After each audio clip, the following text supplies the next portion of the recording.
И тази година решихме да заглавим това, което се вижда ценно в тази идея за събирането на поезията, науката и музиката в тази доста по-голяма зала и в близост до знаменития мамут, който не е мамут, всички знаете.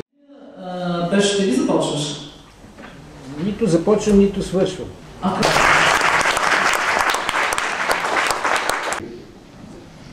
Фокусът на срещата е ясен. Кръчната. Хроносът все още неизвестен. Първа водка.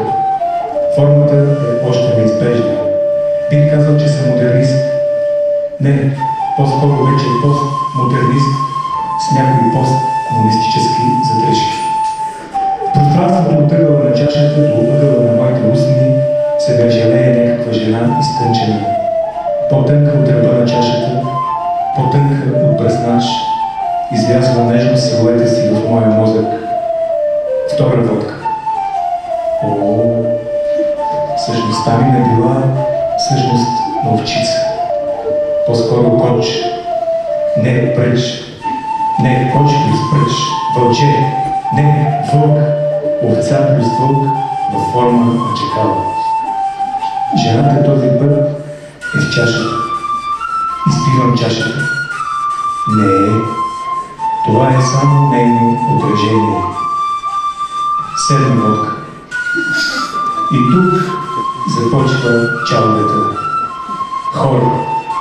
Кочо, кочо, кочо, кочо Чистеменски, защо уби жената?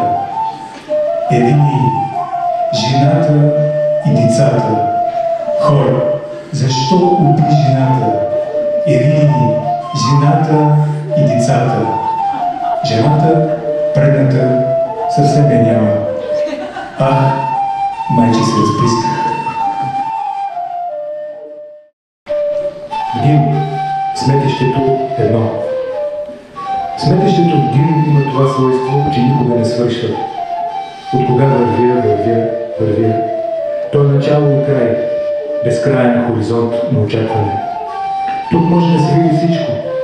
От парчета пластмаса до изрезки от стари вестници, непотегнени билети за влак, снимки на непознати момичета, секати детски кончета, бутилки Кока-Кола, бюстове на Ленин и Сталин. Понякога срещам други проекти, но те говорят чужди езици и принадлежат към чужди литератури, така че не можем да осъществим контакт. Понякога лягам в някой кешон и се чувствам като дете в отрова. Сънувам, че летя. Понякога сметището е топло и диша. Понякога си мисля, че хората тук живеят като прелетни птици. От север на юг, от топло към студ и обратно. Така, на всеки 40 години, пуша един фас и нямам къде да го ходя. Веднъж срещнах един поет и исках да му разкажа как бих искал да живея по времето на Ренесанса или пък Възраждането. Исках да му разкажа за приликата между женското тяло и бутилката Кока-Кола. За това как една нощ сънувах, че една от кариатидите на Акропола се откъсва и тръгва към мен. Когато се събудих, бях прегърнал бутилка кола. Но той каза, че живее в средновековието и че за него жената е изчадие адово. И с това разговорът ми приключи. Това беше всичко от мен. И сега... Така, тези, които избраха да седнат назад, спечелиха според мен. Глухите като мен също. Проба 6. Много към ти нещо.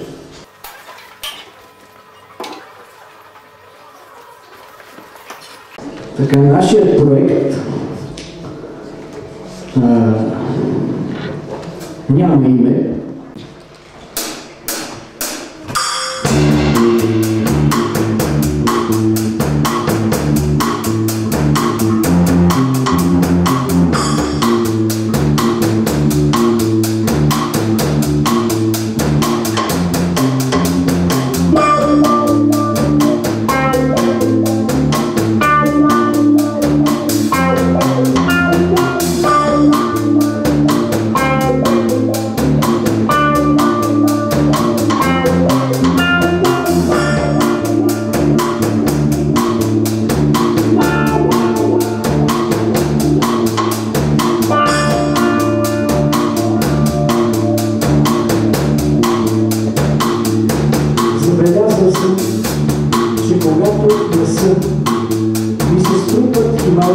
обстоятелства,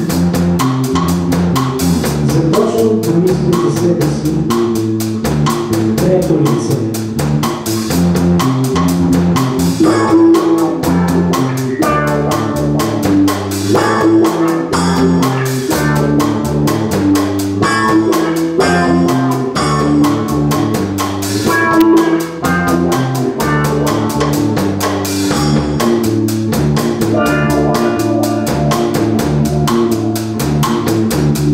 Той пропада в оживения асансьор.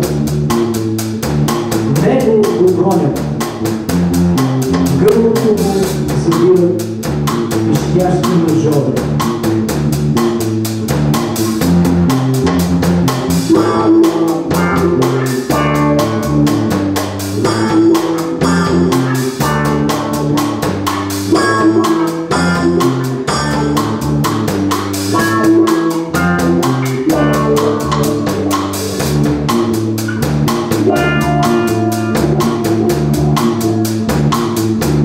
Накрая аз се събудих. Той остава в съня. Бог да му е на помощ.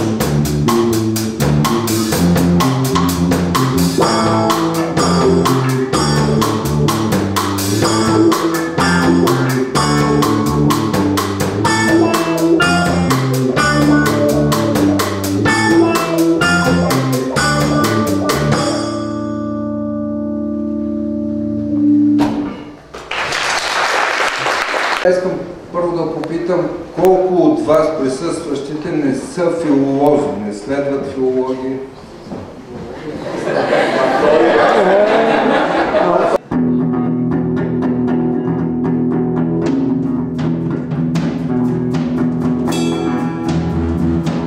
Втората ми молба, колко от вас са биолози?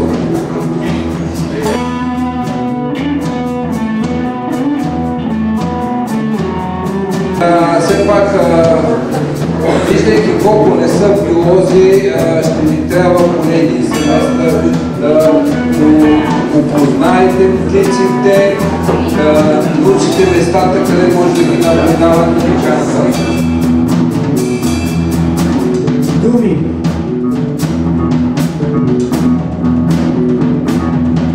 Като много други преди мен, написах на мокрия пясък обичам те и нарисувах сърце.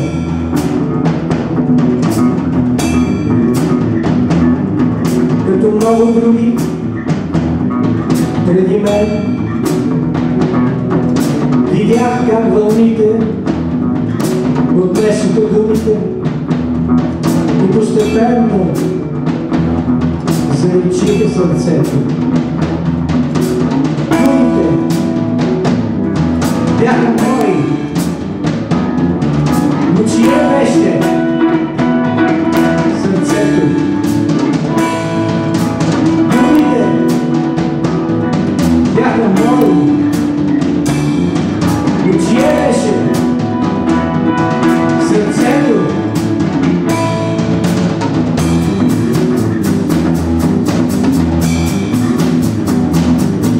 Наследство.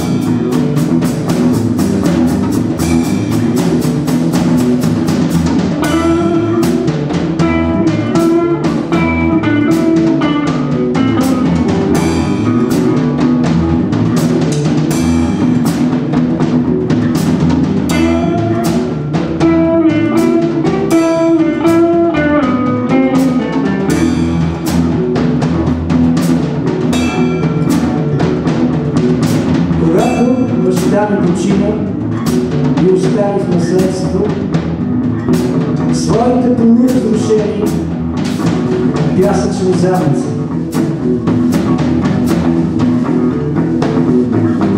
Аз се надявам да бъда по-добър баща. Когато умра, синът ми ще наследи моите непокътнати въздушни кули.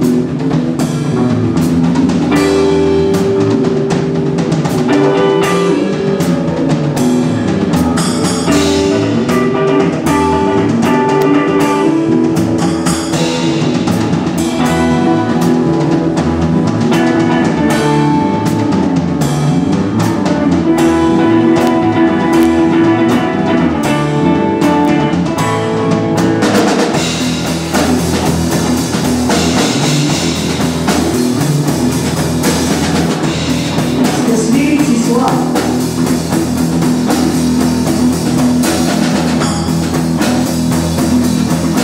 Какво можеш да кажеш за сервитьорката, за Мария и цигарите, от високите топчета, от пригребленото косите за клиентите, от гръбовата на светлината, часите? Това можеш да ни кажеш, когато късът и сметката напълно съвпада. Освен за грешенството.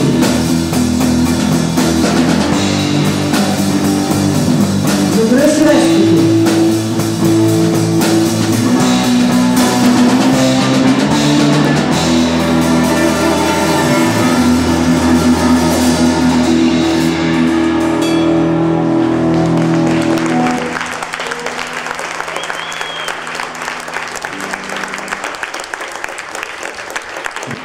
А сега следващия профил ще се пренесем пред птиците.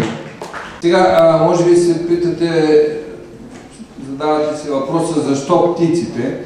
Ами по много причини. Те първо са най-многочислената група от гръбначните животни в света. Може да се каже, че са някъде около 9000. Най-богатия континент на птици това е Южна Америка. Другата интересна загадка за птиците е, че те са изключително подвижен компонент на природната среда и поради това преодоляват много големи разстояния.